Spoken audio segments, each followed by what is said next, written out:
VOA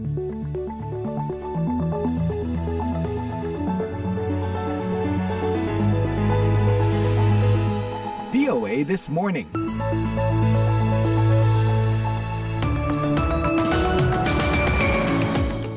Hai, selamat pagi. Welcome to VOA This Morning yang kami siarkan live dari Studio 17 VOA di Washington DC bersama saya Rifan Dwi Astono. Apa kabar? Semoga Anda baik dan siap menjalani aktivitas hari ini ya. Dan dalam edisi hari Selasa 11 Juni 2024, seperti biasa redaksi VOA sudah menyiapkan sederet berita hangat dari dalam dan luar negeri khusus untuk Anda.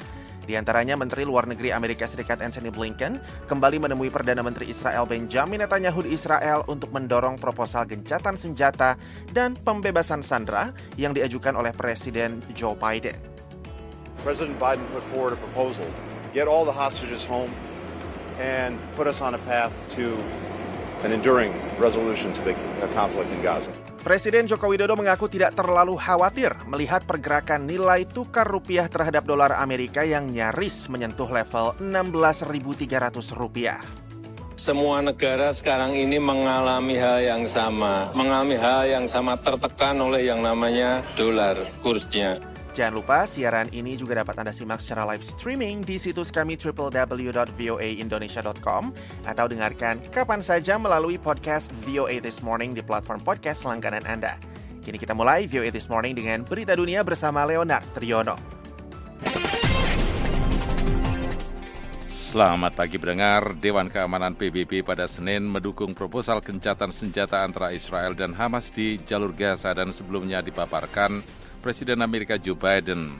Dewan Keamanan PBB mendesak kelompok militan itu untuk menerima kesepakatan yang bertujuan untuk mengakhiri perang selama 8 bulan terakhir. Hamas menyambut baik penerapan resolusi yang disusun Amerika tersebut dan mengatakan dalam sebuah pernyataan bahwa pihaknya siap bekerja sama dengan para mediator dalam menerapkan prinsip-prinsip rencana tersebut.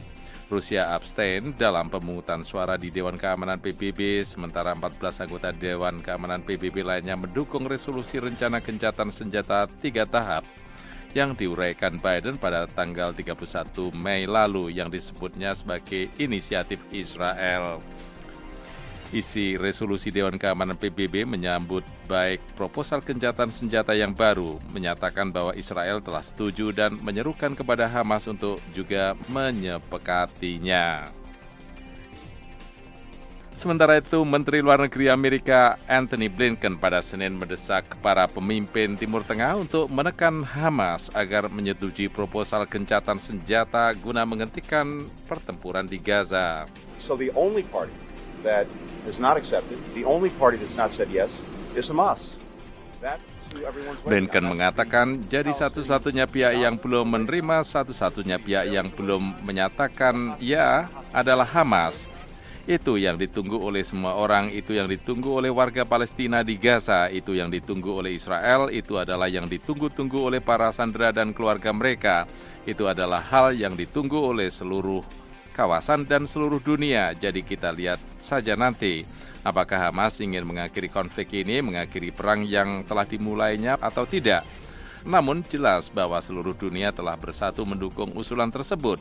Dan satu-satunya pertanyaan yang terbuka adalah apakah Hamas akan menyetujuinya. Sementara itu PBB telah menyatakan dan memberikan resolusi mengenai persetujuan gencatan senjata.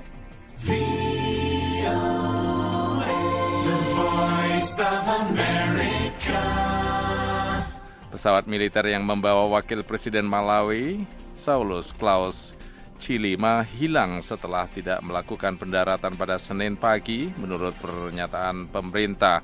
Pesawat lepas landas sekitar pukul 9 pagi waktu setempat, dan pesawat itu membawa Wakil Presiden berusia 51 tahun dan 9 orang lainnya. Pesawat tersebut meninggalkan ibu kota Lilongwe tetapi gagal melakukan pendaratan yang dijadwalkan di Bandara Internasional Mzuzu sekitar 370 km arah utara 45 menit kemudian.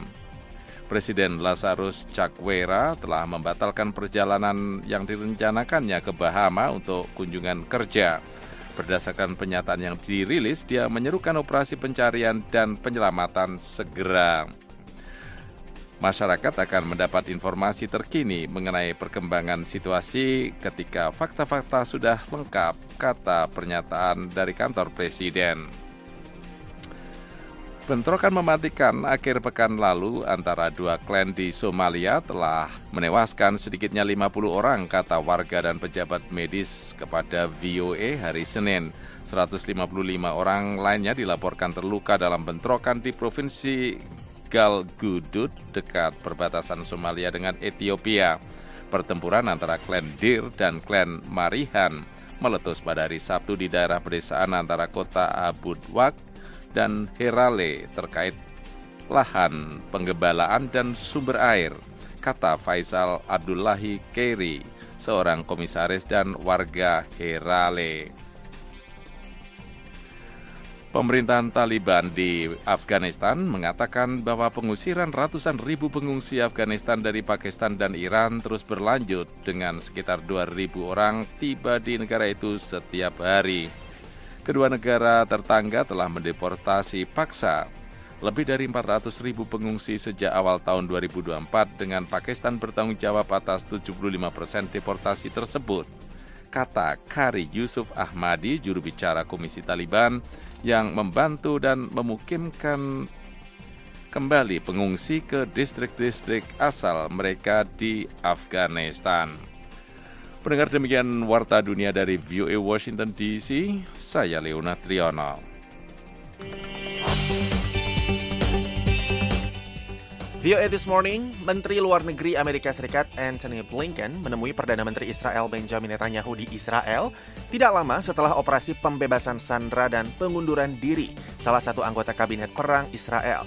Kunjungan Blinken tidak lain adalah untuk mendorong proposal gencatan senjata dan pembebasan sandera yang diajukan oleh Presiden Amerika Serikat Joe Biden. 10 days ago, President Biden put forward a proposal, get all the hostages home and put us on a path to an enduring resolution to the conflict in Gaza. Menteri Luar Negeri Amerika Serikat Antony Blinken menyebut kembali proposal terkait gencatan senjata dan pembebasan sandera dalam perang Israel-Hamas sebelum bertolak ke Israel dari Kairo. Setelah menemui Presiden Mesir Abdel Fattah el-Sisi pada hari Senin, Blinken lalu menemui Perdana Menteri Israel Benjamin Netanyahu pada hari yang sama sebagai bagian dari misi perdamaian yang dilakukannya. Menurutnya, proses yang menghambat terwujudnya kesepakatan gencatan senjata di Gaza akibat tidak adanya respons yang positif dari Hamas. Does Hamas want to end this conflict, end this war that it started? Apakah Hamas ingin mengakhiri konflik ini, mengakhiri perang yang dimulainya, atau tidak? Kita akan lihat nanti. Tetapi yang jelas, hampir seluruh dunia telah bersatu untuk mendukung proposal tersebut. Pertanyaannya sekarang adalah apakah Hamas akan menyetujuinya? Atas pernyataan tersebut, salah satu pejabat senior Hamas mengatakan kepada kantor berita Reuters bahwa pernyataan Blinken terkait gencatan senjata di Gaza itu berat sebelah ke Israel.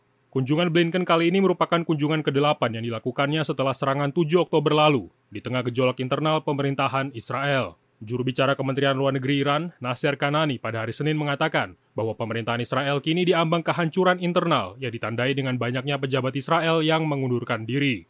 استعفاهای مکرر در کابینه رژیم صهیونیستی. Pengunduran diri yang berulang-ulang di kabinet rezim Zionis dan di antara pejabat militer dan keamanan menunjukkan runtuhnya internal rezim dan kegagalannya untuk mencapai salah satu tujuan yang telah ditetapkan selama 8 bulan serangan di jalur Gaza.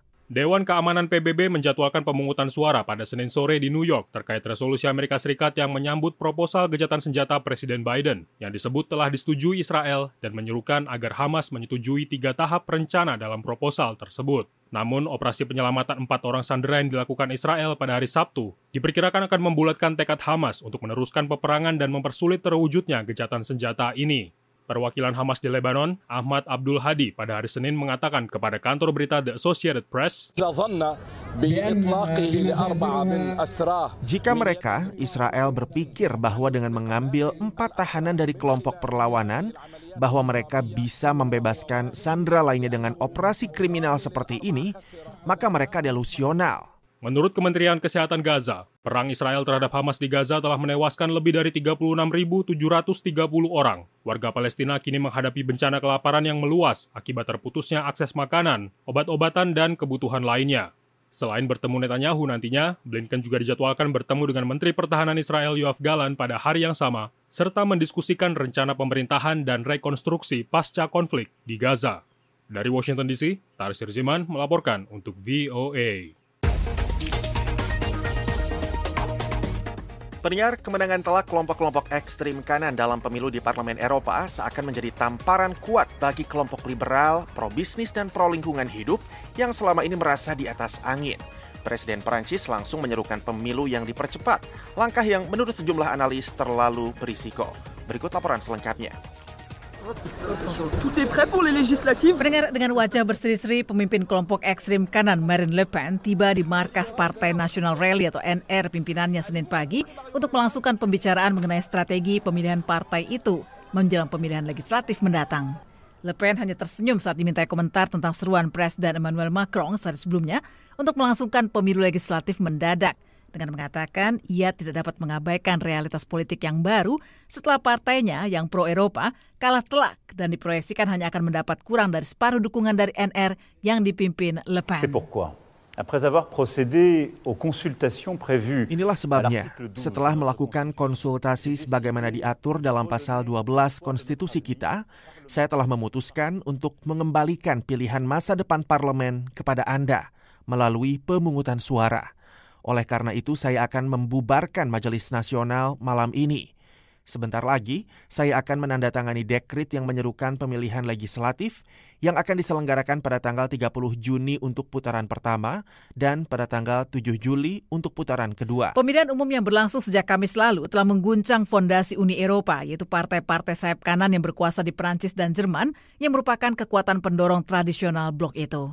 Walhasil selama 5 tahun ke depan, Parlemen Eropa diperkirakan akan lebih sulit membuat keputusan. I made myself a comparison with Barack Obama. Analis politik Prancis di King's College London, Dominique Moyes, kepada Associated Press mengatakan, seruan Macron untuk mempercepat pemilu adalah taruhan yang berisiko.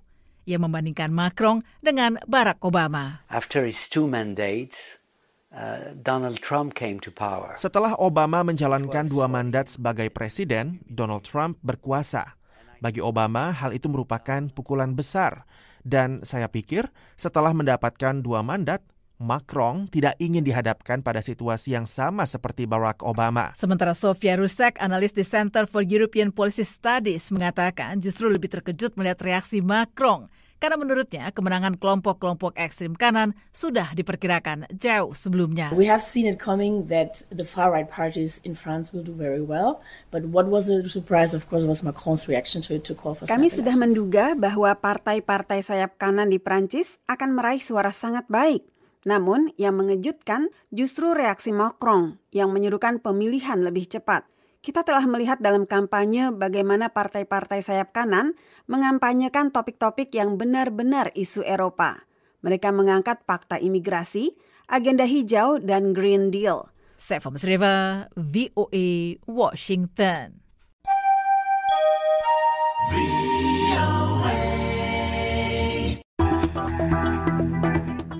Pendengar, kita beralih ke berita dalam negeri. Pergerakan nilai tukar rupiah terhadap dolar Amerika Serikat nyaris menyentuh level Rp16.300. Namun, Presiden Joko Widodo mengaku tidak terlalu khawatir. Gita Intan melaporkan dari Jakarta.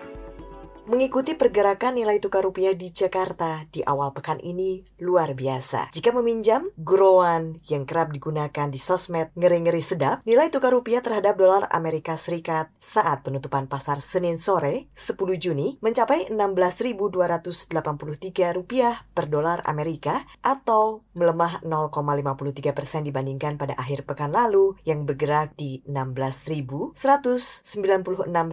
per dolar Amerika Serikat. Namun, Presiden Jokowi mengatakan tidak hanya rupiah, beberapa mata uang negara lain juga mengalami pelemahan terhadap dolar Amerika. Menurutnya, depresiasi mata uang di semua negara termasuk Indonesia, salah satunya dikarenakan global yang masih dihantui oleh ketidakpastian. Semua negara sekarang ini mengalami hal yang sama, tertekan oleh yang namanya dolar kursnya. Ketidakpastian global sekarang ini memang menghantui semua negara, tapi menurut saya kalau masih di angka 16 216, 300 masih pada posisi yang baik lah. Ekonom Bank BCA, David Sumual mengatakan masih menguatnya indeks dolar Amerika Serikat salah satunya karena data ketenagakerjaan dari negeri paman Sam yang positif dan lebih tinggi dari ekspektasi pasar. Hal inilah yang membuat kebijakan The Fed terkait suku bunganya akan cenderung dipertahankan. Karena faktor itu sih menurut saya sih. Jadi dari pengumuman non-farm payroll itu yang membuat market surprise karena di atas ekspektasi. Artinya suku bunga Fed-nya masih akan bertahan kelihatannya dan itu membuat mata uang emerging market-nya banyak yang melemah ya, termasuk rupiah. Menurutnya pelemahan ini masih akan berlanjut dalam jangka pendek sehingga diperkirakan rupiah masih sulit untuk bergerak di bawah Rp16.000. Bahkan David memproyeksikan rupiah masih akan bergerak ke level Rp16.500 per dolar Amerika Serikat. Ya tapi kalau menurut saya sih memang fundamental rupiah kita untuk sementara ini memang di kisaran 16 ini. Dia masih di atas 16 sejauh ini 16 sampai 16,5 nah dalam jangka pendek ya. Itu